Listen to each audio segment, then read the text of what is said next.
belki hayırlısı şondur. Ehvit olsun.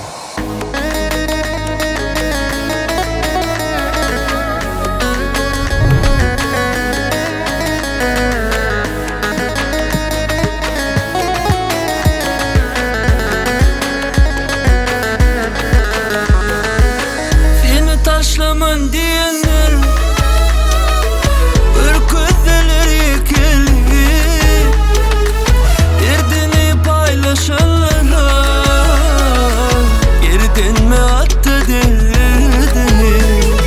Sabır ver Allah'ım, bu yükü çekmede. Üçer yapılan kapılar açma, yaşlı gidip yalnızanlarım yeter. Ürkülme senin limunun beter.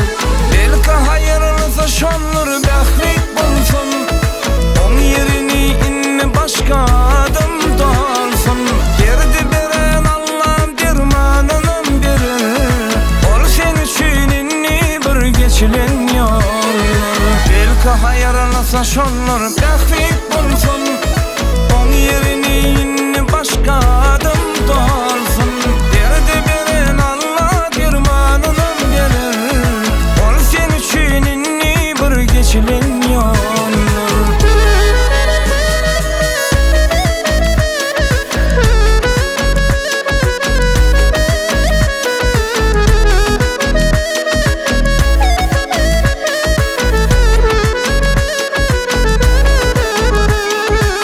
Paylaşmasın hiç kime,